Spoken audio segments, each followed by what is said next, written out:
Welcome to the New York Haskell Users Group. This month, we're going to get started. Richard Minerich is going to speak for about an hour on all about GHCi and all amazing things you can do from the terminal. We'll have a second talk, which we'll get to. We'll have announcements in the middle as usual. And just take it away, Rich. Thanks. Is it working? Yeah. There we go. OK. It's great to be here. I'm a researcher, and I do mostly machine learning stuff, but I really love type systems. So I think they make your life so much better, and I'm struggling to learn Haskell as it goes. And I'm pretty good at some other languages like F# and Scala, but Haskell has its own challenges. And this talk is a lot about sort of what I went through and what I discovered to make Haskell usable in ways similar to the way I was used to working. Because I'm not an expert, I'd like it if the experts in the audience, because I know about a quarter of the people here are, would chime in if they see something as wrong or they have an idea of something that I missed. I really appreciate that, so it's more of a learning experience for everyone. And beyond that, we have a microphone, and I'd like this to be available online for other people who are trying to learn Haskell. So if you could raise your hand and wait for the mic, I promise I won't just gloss over you. We'll get the mic over there, and we can actually get you online. Great. Oh yeah, and I was told that it was OK to use PowerPoint only if I used Comic Sans. So there we go. These are pretty much the first set of things that I ran into, coming from OCaml, F#. So the first thing is it's just not immediately obvious how to do anything with GHCi. Like you type a function into it, and then it doesn't work. And afterwards you learn that's because it's special monad syntax. But when you're that beginner just trying to get a feel for things, it's actually quite hard. So there's a new feature in the previous release of the Haskell platform that lets you do multi-line stuff, which is super important. It's just the brace, n brace thing. And that's really super helpful. Multi-line mode is also extremely useful, which is :set plus m. But it gets kind of annoying after a while because you have to have an extra carriage return after everything, especially if you're doing lots of one-line stuff. I don't know. Another thing that I was really used to coming from those languages was just having my type information shown. When I type something in and you don't get any feedback back, it feels like you're working in the void. And just you can just set it +t. And then that just means show me the type information. But these are things that are on by default, which is, it just makes it a little bit harder. Yes, the let syntax, of course.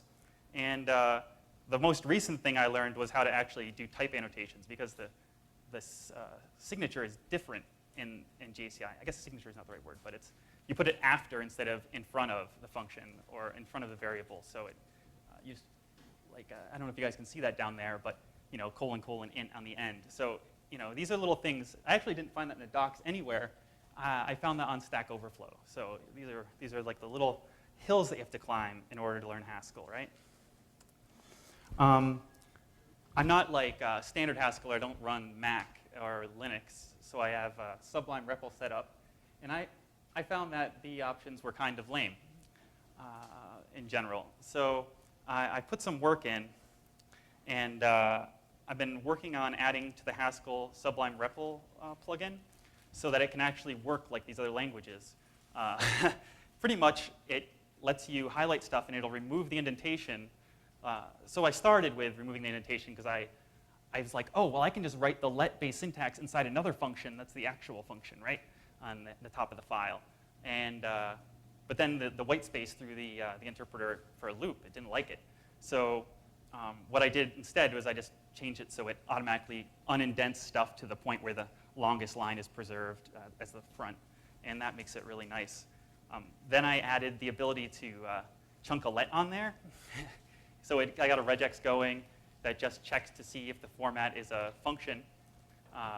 And then it swaps in a let and then reindents everything else so the interpreter enjoys it. And also, finally, I added the injection of the little multi-line syntax so that you can just go for it. And it works quite well. I'm going to show you right now. So we've we've got some stuff over here, some Haskell code. Let's see. Not super sophisticated, but we can just highlight this and then send it to the REPL.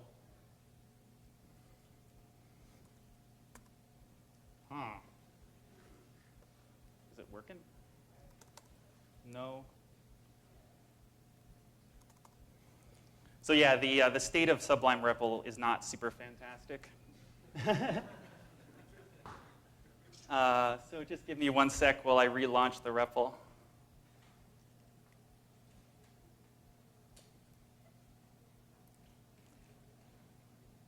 Okay, here we go.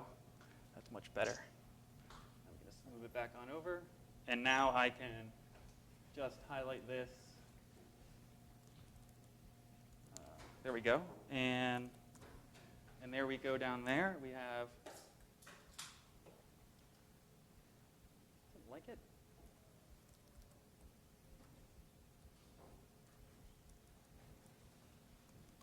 There we go. So yeah, it just put the multi-line syntax here and here, and then stuck the let in and indented everything up so that it just works. And I quite like that. Doug? So you have to leave out the type signature? So currently you do. So actually, the next thing I was going to say is that there's some stuff I want to do beyond this. This was like an afternoon with Python, which I hate, and because all of the Sublime text stuff is written in Python. And so I just kind of I banged all this out.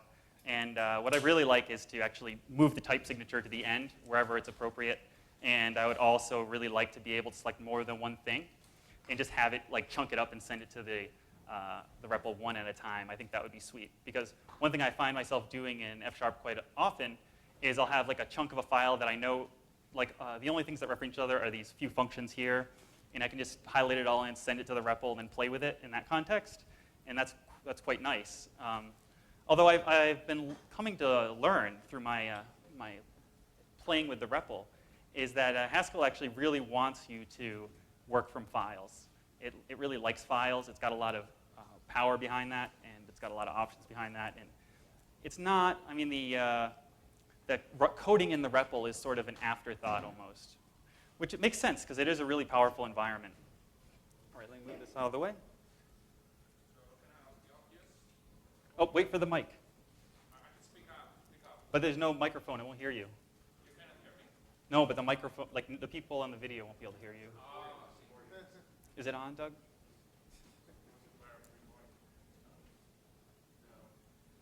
So in what cases do you prefer cutting and pasting fragments of source over just typing colon R into the REPL to reload your source file?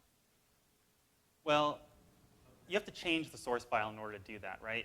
And sometimes you just want to like script around a little bit, especially, I don't know, it's sort of, you don't always write code for the sake of like building software. Often, especially since I do some machine learning, I just want to try things and experiment around.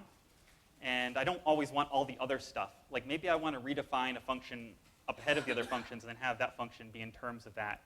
Right. And that makes it really easy. I sometimes just copy a whole function definition and append a prime to the name, so I have a prime version, and then I can experiment with that and load that without destroying my original function. That's how I started, and I found it really annoying. Like, I just think, you know, I don't want to be thinking about it or having to do lots of typing. I'm actually kind of bad at typing, believe it or not. I'm great at programming, bad at typing. But yeah, I see where you're coming from, and I did the same thing. And I went through a lot of different steps to try to make it work, and ended up having to do like this, you know, lame parsing sort of adjusting indentation solution. Okay, we're here. And over. So I'm just going to mention a few things that the Haskell GHCi can do, but I'm not going to go into depth because I only have an hour.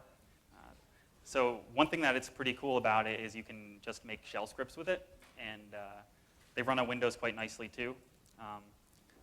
You know, often shell scripts are some of the hackiest, most prone to failure pieces of infrastructure companies have, And I think that it's also a place where you could use Haskell and probably get away with it because no one's looking.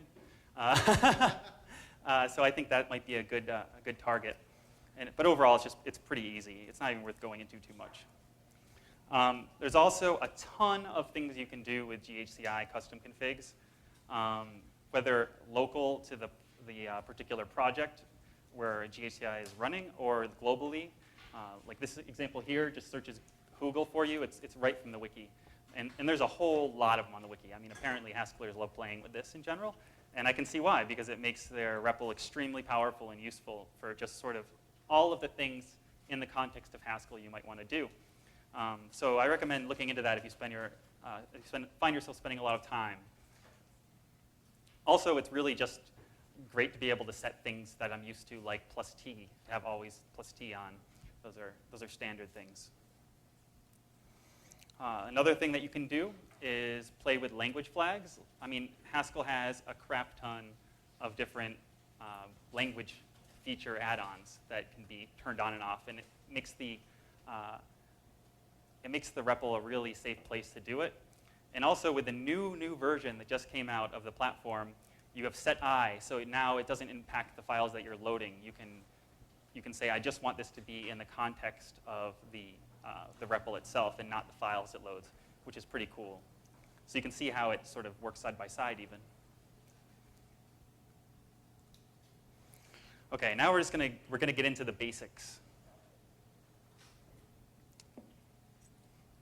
There's two different ways to load things.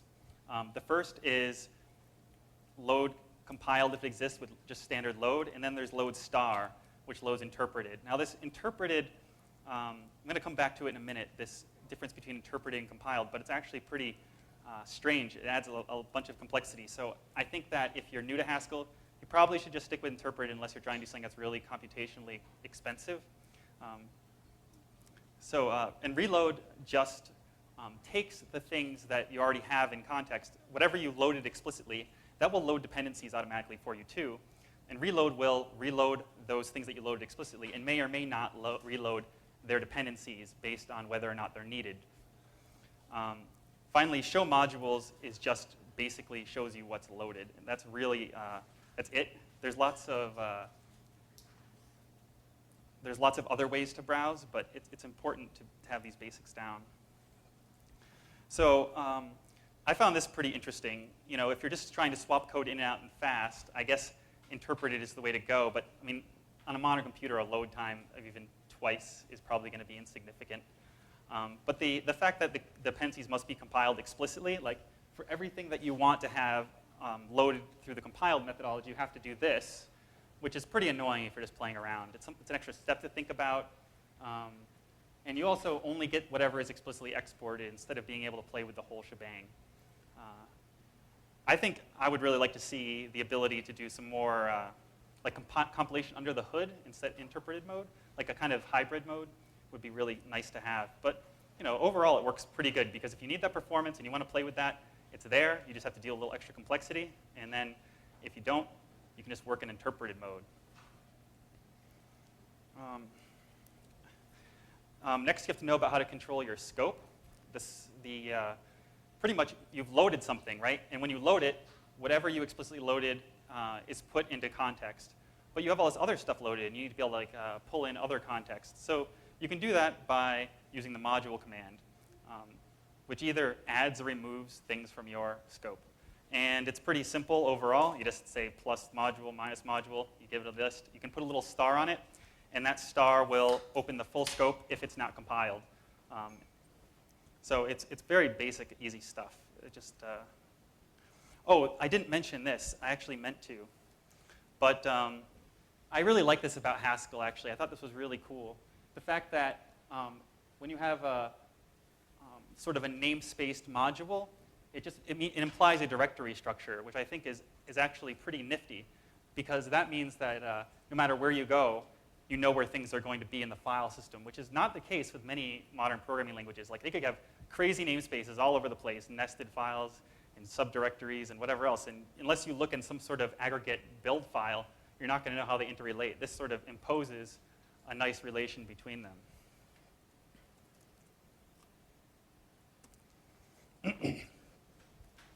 So knowing how to browse is important, obviously, like look at the contents of a module, see what things are bound in your scope right now in terms of variables and such, and exploring types and information related to those types. I actually really like the info command. I've never seen this in another language because it tells you exactly what file and what line in that file the construct is on, which is really cool. I thought that was particularly interesting. So, I mean, I guess it goes to another thing about Haskell is it has a lot of debugging information available inside GHCi, which is not standard for a REPL. Most REPLs, they're just for running code. But let me just show you really quickly.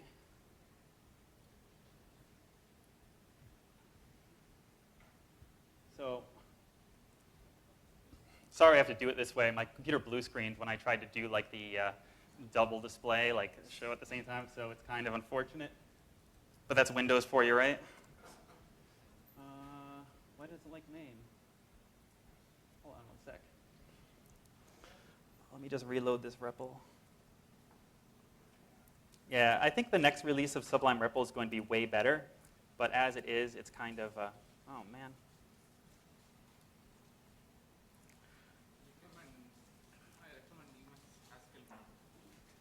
What?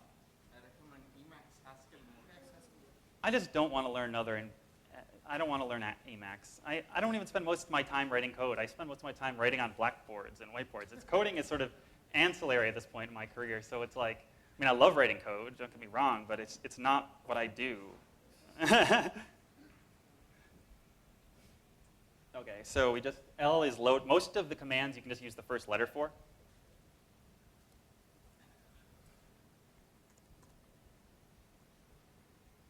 Are you serious? Are you seriously not going to? Okay. That's working. All right, I think I have to reload the app. I apologize. I did test this extensively at home, but it seems to be acting funny underneath battery power mode, which is not much you can do about. All right, there we go. And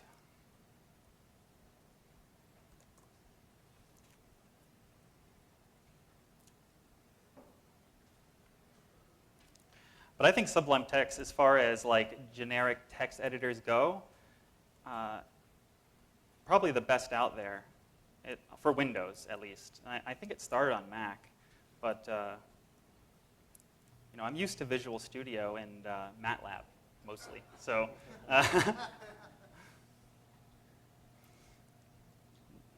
yeah, they're like very hand-holdy environments. All right, there we go. Finally. Phew. Okay, so we've loaded up our module there. And we're just going to set it so every time we stop, this is for the debugging later, but it just means that every time we stop, oh, that's not good, it'll list where we are, which is something that drove me crazy before I figured out how to do it.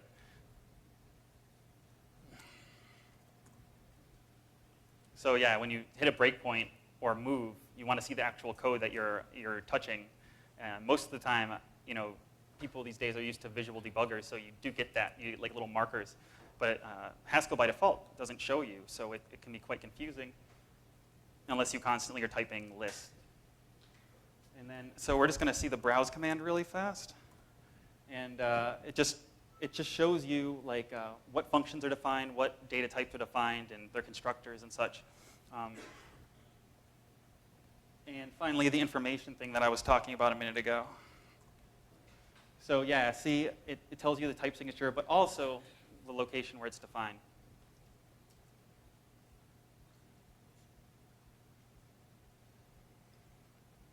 That's a feature I'd like to have in a lot of languages. Let's see. Somehow, there we go. Finally, the difference between print and force is something that you really have to get down. It's really easy to shoot yourself in the foot with Haskell because it's lazy, and if you're not used to lazy, which almost no one except for people who use Haskell are, you can evaluate things and it can cause all kinds of things to happen, or you can suddenly evaluate something and it never stops, or you hit another breakpoint, or tons of different things can happen. So print won't actually make anything happen. Colon print, actual print will. So that's another thing that you have to kind of be careful with. So yeah. So the GHCi monad isn't really, like, it keeps on getting stuff, new stuff, like data types and all kinds of commands and such. So it's not really a monad. I wish they would just add a mode that was normal syntax. I think that would be awesome. But until then, you have to do your transform. One thing that really bugs me is that the bindings go away whenever you reload your stuff. So every variable that you set in that REPL, poof. And so that makes it extra important to be able to have a script file that you can just highlight and send to the REPL, because now you need to be able to keep that somewhere so it doesn't disappear on you later. But the safest way to go about doing that is just not to reload. So if we just move everything into the REPL through the REPL interface, through like cut and paste or execute the code, then you don't have to worry about it disappearing. It's kind of a hack, but at least it's something. Type defaults are a little bit odd. You can always beat it with the type annotation that I showed earlier, but sometimes types will turn out to be different, and because there's no real representation for that type, so they turn out to be different actually in the REPL. It's really a minor thing. I don't fully understand it either. There's like a whole bunch of stuff, and there's flags you can set that change what it does, but still makes it different. So I didn't really dig too deeply into that. The thunk thing, I talked about it, the laziness, it definitely takes some getting used to. Like when I was working on this presentation, I was debugging. I printed out the contents of something, and it caused the breakpoint to hit again. And it caused the breakpoint to hit again. And I was like, oh, God, what do I do? So that can be difficult for a new programmer to understand, a new Haskell programmer. Finally, there's lots of ways to show the contents of things, which is a little bit hard to get your head around at first. Just you have to know when to use which. Generally, print and sprint are pretty much the same thing, except print will bind the contents to subvariables so you can inspect them independently, and sprint won't. And then force will say, execute this and just go for it. Print itself seems like force. I don't know if it actually does anything different than force without the colon, but it seems to act that way. I found it to be very confusing at first.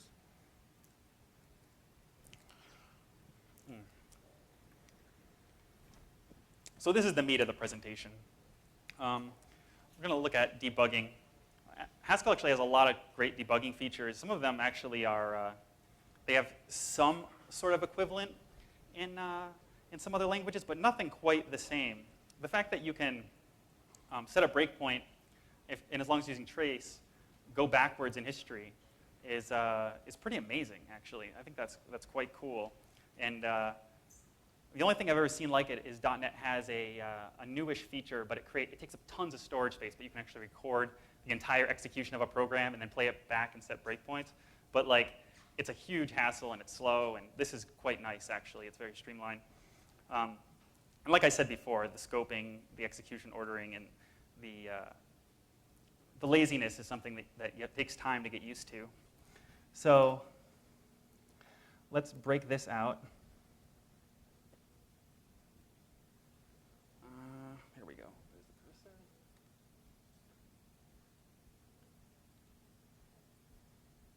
So yeah, if you look over here, this is a lot of this code is from me experimenting with ways that the Sublime REPL thing would work, just to make sure I kind of use the same file. But yeah, this is how I started out trying to do things, just removing this white space. I think a lot of people probably do that initially. Anyway, enough about that.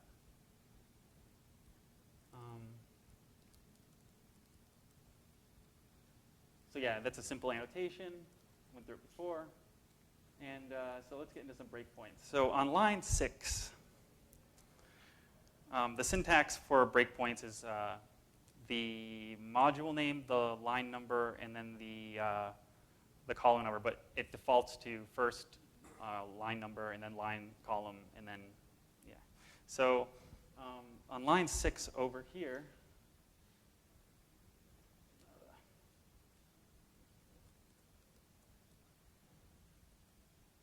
moved. So it's on 7 now. Good thing. Okay. So yeah, just today I discovered the what are they called? The exclamation point that lets you make things explicit, which is quite useful. But it kind of messed this up. All right, here we go. I'm going to try something dangerous. This is going like, this is not going to go well if I have to sit here and turn my head like this. So I'm just going to attempt to make it all one screen. Wish me luck. It's weird. I've had this laptop for like over a year. I've never had problems, but just today it was like.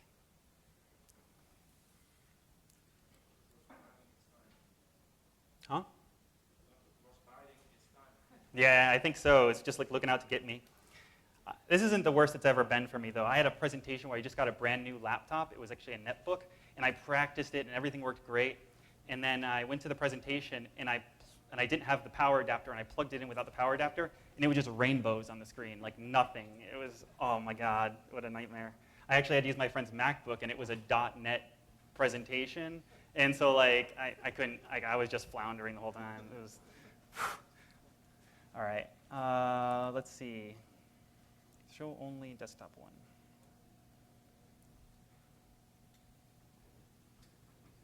Come on. I know. Let me try one last thing. I'm really sorry. Oh, it is? Sweet. But that's not what I wanted to see, actually, so that's not good.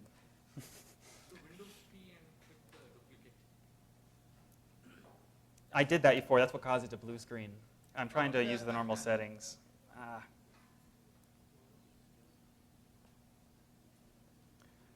right. I really don't want this blue screen. So let's just go for it.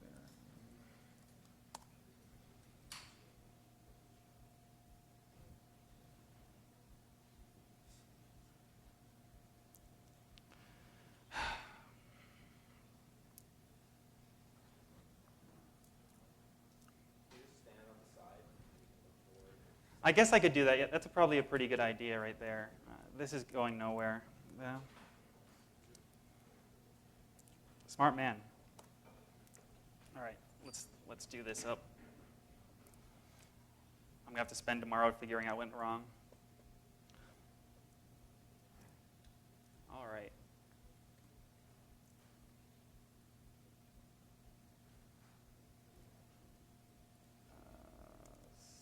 7. Here we go. All right. So now we set our breakpoint at the beginning of that, and you get a nice little thing. Yeah, woo. All right. And we'll just run our simple Fibonacci, and note that it's going to stop here on 0. So it'll be at the end of the computation.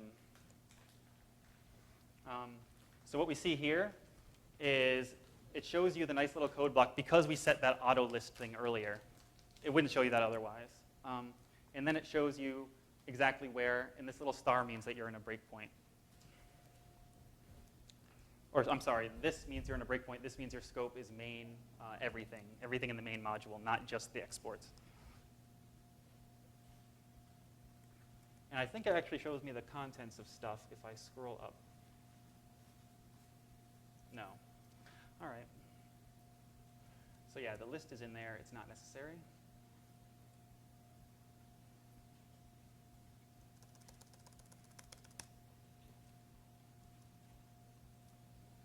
Are you serious?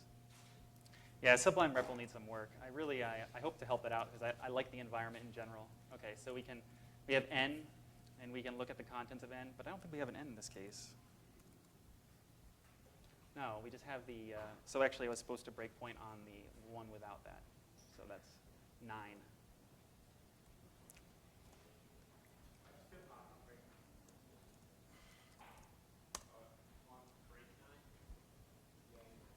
Oh, yeah. The fib doesn't really matter, It's all fibs. All right, so we got our breakpoint. Oh yeah, I have to delete my old breakpoint. So we deleted the first breakpoint there. And then we run it, and it shows you nicely the entire expression that you're broken on. And I thought this was actually pretty interesting in Haskell, is it breaks on little chunks of sub-expressions, which is something a lot of functional programming languages don't have. Even if they have a debugger, it's line-based, so you get the all or nothing. And Haskell actually lets you walk in and out. So if we look at n, we can check out the type. I think something's highlighted down there, yeah.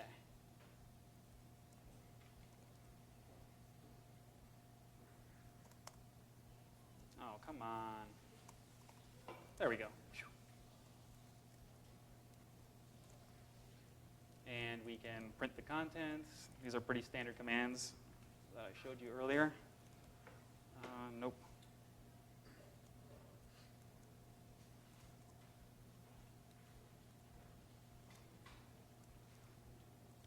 There we go, 9. That's what we want to see. And so the result of what the expression you're looking at is always in result. Now that doesn't mean it's been evaluated yet. It's just the thunk for that expression. So you can print it. You can look at the type, and you can print it. But you don't get anything. All it tells you is that it's going to be an int, and it names it T1. So in order to actually get the contents, you got to force it. And thankfully, force will skip breakpoints. Now, I learned the hard way that this is the major difference between force and print without the colon. Print won't ignore the breakpoints, and because I think it's just like executing normal Haskell, which you can do inside the breakpoint. But that will just hit the breakpoint again because it's a recursive function, right? That's not very handy. So force, that's the primary application there. And then finally, we can list where we are. Remember, we're on here. Now, because we're here, you can step, right? Like a step pretty much sets breakpoints over the entire program. They're invisible, secret breakpoints that aren't listed, but that's exactly what it does. And, but you can also call step with new function. So you can step into Fibonacci of 100, and then here we go. We're inside. And the interesting thing I found about this, though, is that it's a little bit quirky. Like I think we're getting way too far to the right here. So we stepped in, and we're actually in there, but n is 9 still. We've got to step again for n to change, which is kind of, I thought, odd. So now we stepped, and why did it do that? I think the Sublime REPL is just screwing with me now. All right. So yeah, now we have the n equals 100. Pretty odd. So now we're inside of a breakpoint inside of a breakpoint, right? They nest up like a stack. So to abandon just kills the current one. Can you see the stack first before you abandon? Can you see the stack first? The stack first? Yeah, can you see the stack at how deep the stack is and what's in the stack?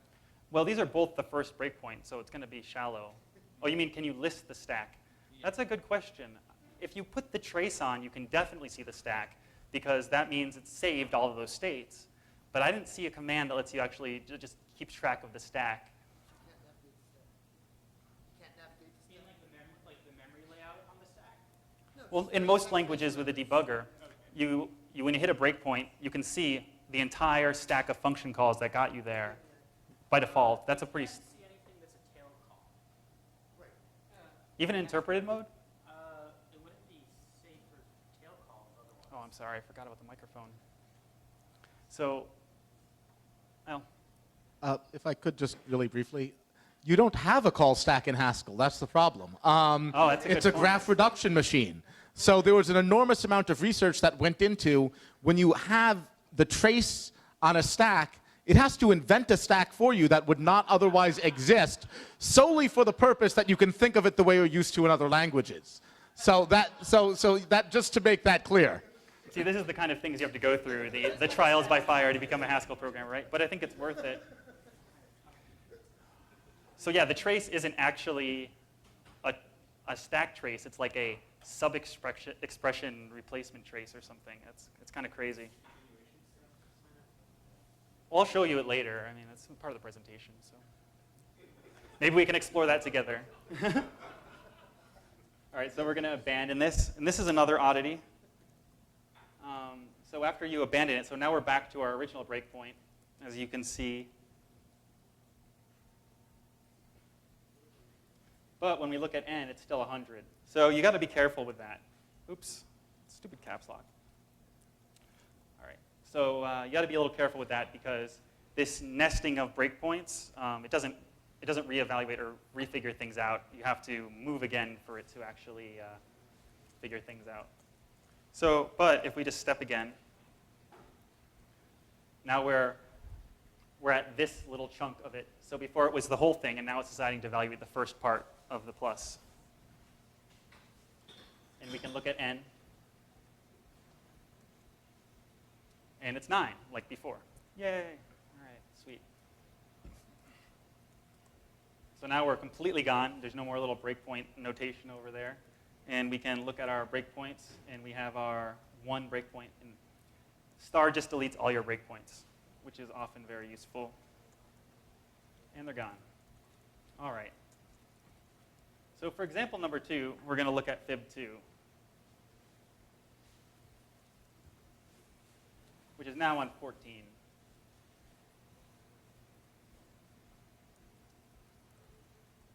I call this one where's n, because nobody knows. All right.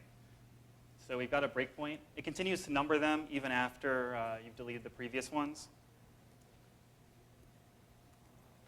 Then we have this, and we initially set our breakpoint right on the x plus y, and x and y are defined in the where part. So when we should have n in context here, maybe, right? Because n is here, but it's not used until the where. But because the, is this n from before? Yes, it's definitely n from before. How did that even happen? I don't understand.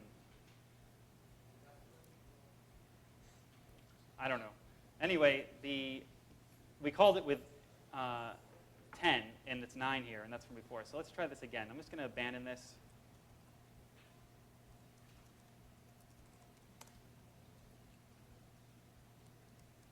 Okay, let's set it to 20. So n should be at 20.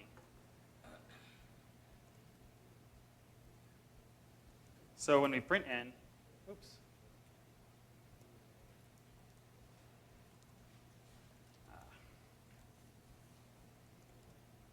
N is still equal to 9.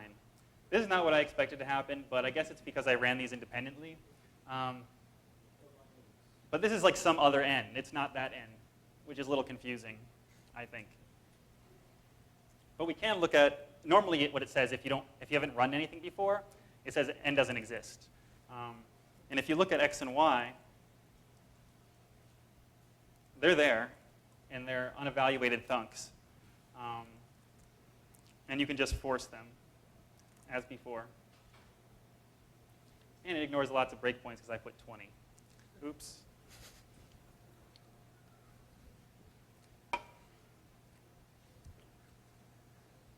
But it made it, thankfully.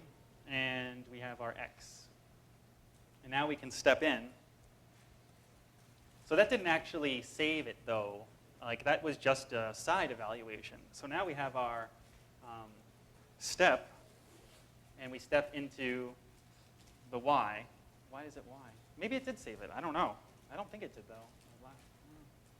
And we can actually see that n equals 20 here inside of the y section. So it does have it in the right context, but the debugger seems a little bit subject to how the compiler works, which is normal. You have to keep that in mind, because otherwise you might be surprised by the value of things, and that might not be the actual value in the context that you're trying to investigate.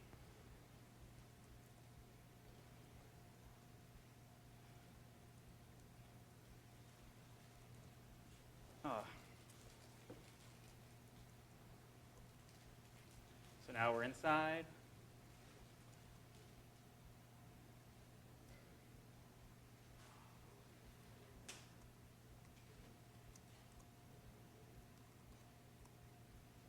So yes, we're back to the x plus y. And n is?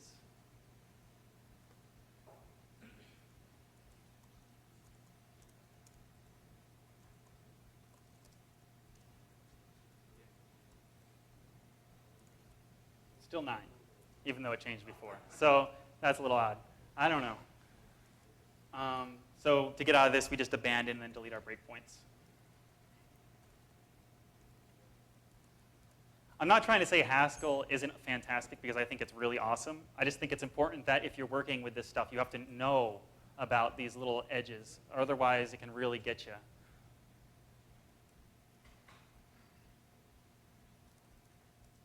Okay, so 1717 is supposed to be 2017. So we're setting our breakpoint here.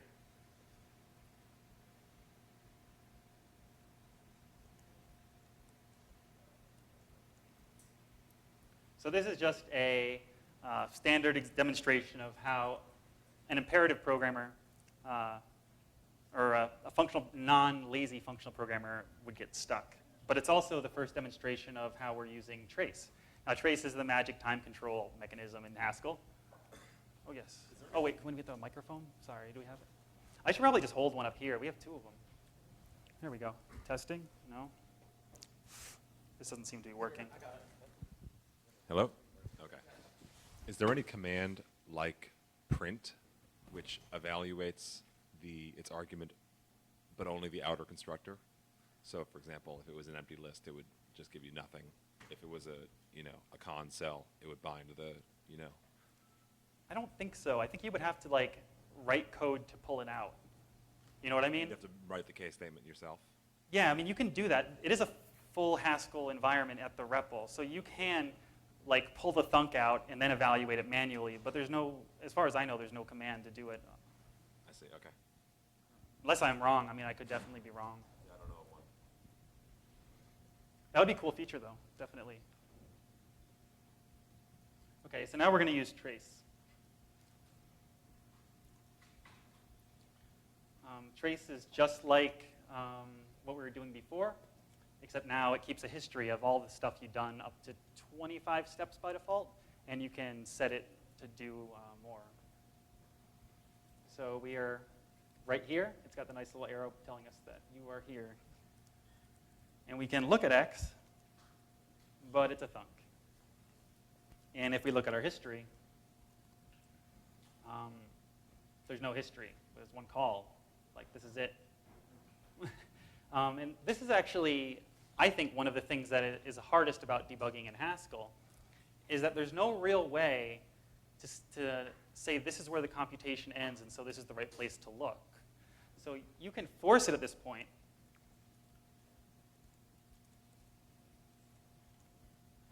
Oops.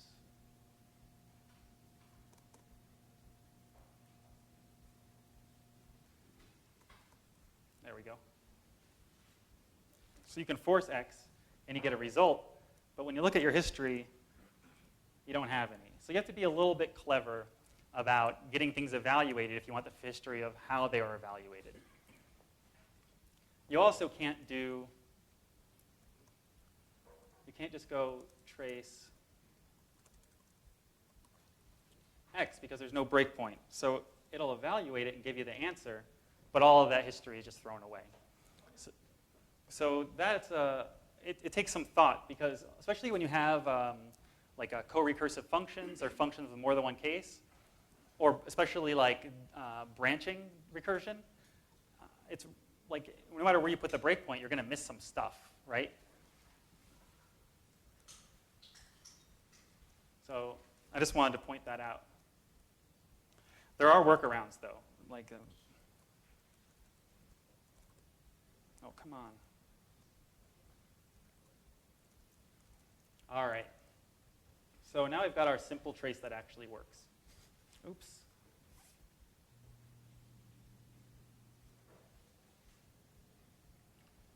So we are looking for break on 18, so it's probably going to be right here, 21.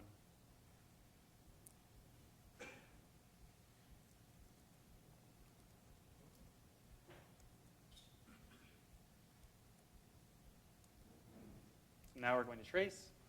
And now we're finally at the end of the recursion, right?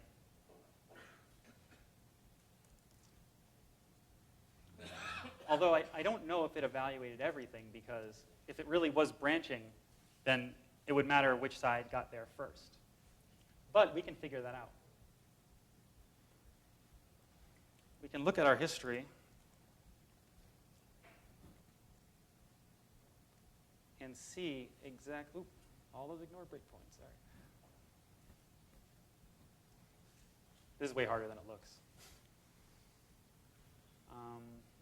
So we can see our entire history, and each one of these is one of those little chunks of sub-expression in the character ranges where it was.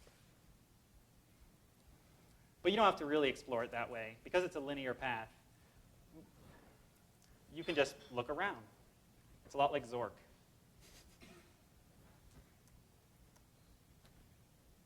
So we know where we are now, but let's see what happens when we go back one. So now we're back one step, and we are right there in n minus 2. And we can investigate what n is.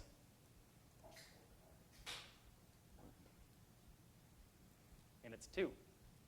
So it's the final recursion on the right-hand side, which seems to imply to me that we did get everything in our history. But I would probably have to talk to someone to actually know how Haskell goes about evaluating recursion of this kind. Because most of them will branch left first and just go all the way down, you know? And we can step back further. And you can see we're at the very end.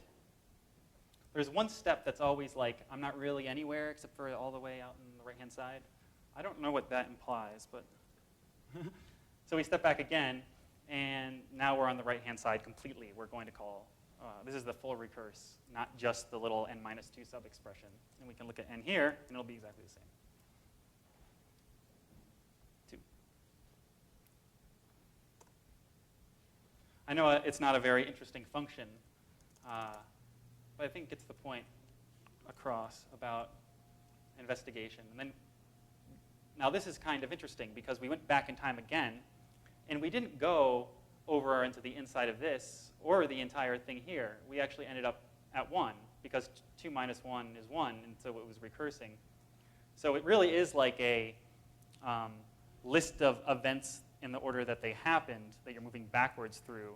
You're not like traveling through the tree of evaluation, which is a little bit harder to think about where you're going to end up, but it's also extremely interesting at the same time.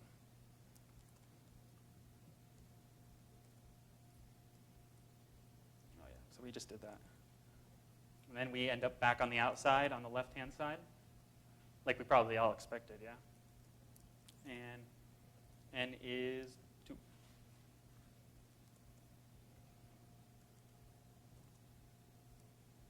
And we're just going to kill all our breakpoints and get out of this. All right.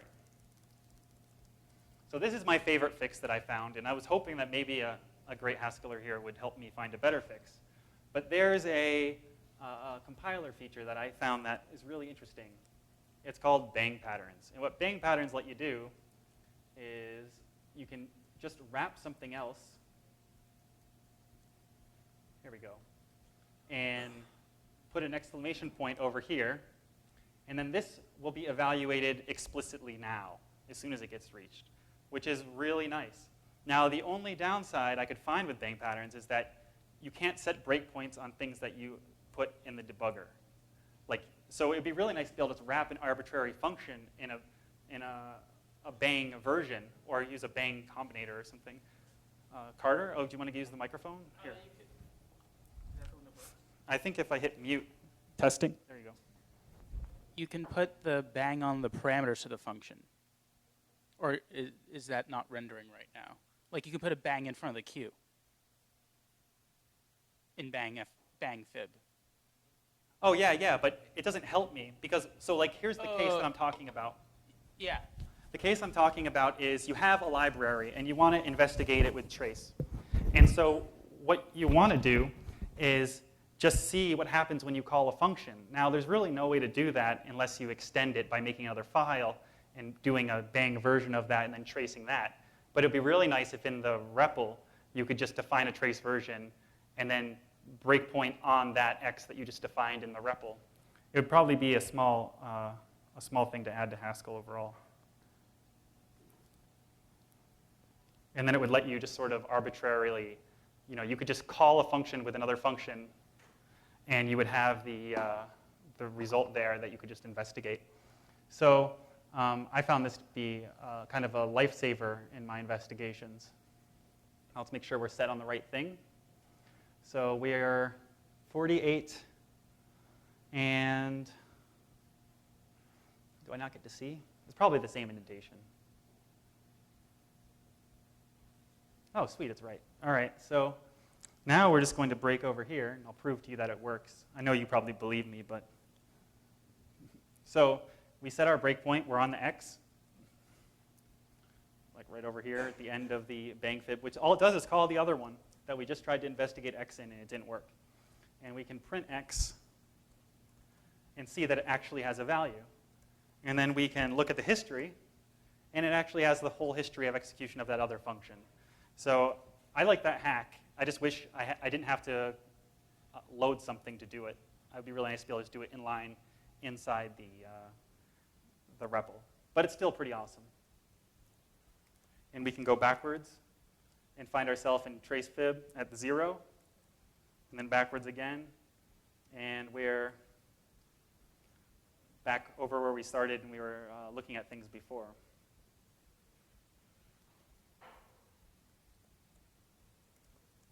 So I'm going to try to go through this last stuff fast. I know I'm kind of, my technical difficulties soaked up a little bit of time.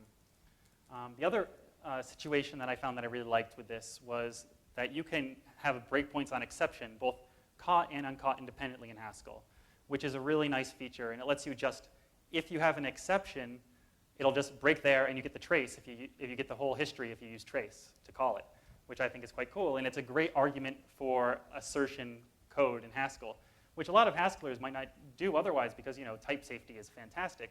But it'd be worth just having assertions around in order to be able to break on them if something goes wrong. Because you can always just catch it immediately afterwards anyway, unless it's performance critical, right? So we just set this break on error, and error is an uncaught exception. And then we can call our broke fib, and we get our exception thrown, stopped at. So this is another great feature. A lot of languages do this, though. You get the exception in a nice bound variable underscore exception, and you can look at it.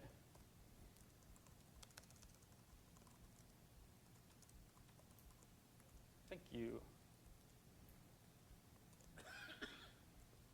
And all we get is that it was an exception thrown, because it doesn't have any data in it or anything. Oh, come on. There. And we can look at our history, because we traced it, and we get the whole history of everything in our broken Fibonacci thing that just, all it has is undefined for 0. And we can see exactly, we have to step backwards to be able to see it. We also can see it doesn't give you where the exception was thrown with info, which is a little, I don't know. It should. And we get the unevaluated thunk version of the exception if we print it. And we get prelude undefined because it's just undefined when we force it.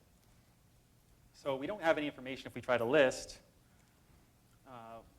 All we know is that we're at a place where an exception was thrown. But if we go back because we traced, we can see that it happened right here, which is quite nice.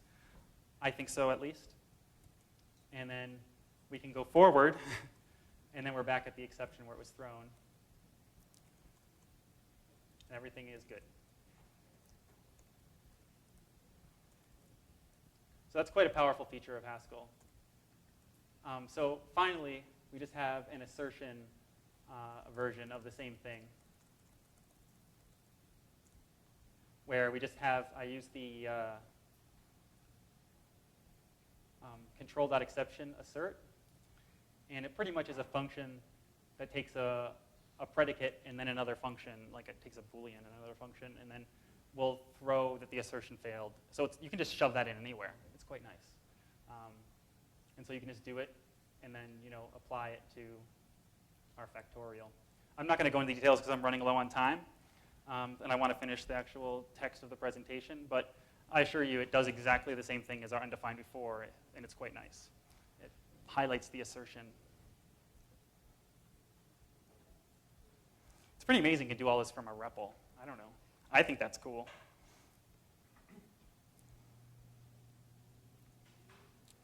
Okay, so just a quick rundown. There's a few things I didn't talk about. There's actually a lot I didn't talk about. There's a ton of different features, but step local and step module are useful to know because instead of step sets breakpoints everywhere. Step local will only set them in the local scope, and step module will only be in your current module, which is nice if you have a lot of function calls elsewhere and you don't want to be breakpointing all over the place and having to type continue a million times. So yeah, continue is sort of the partner of abandon. It just keeps things going. That's a pretty standard debugger feature. This set stop list though thing is key, and before I knew that, I was like, this is terrible. I got to type list every time. And just having it display is really nice. Trace history, back forward. So the showing the context is useful. I didn't actually do that before. Let me just do that really quick.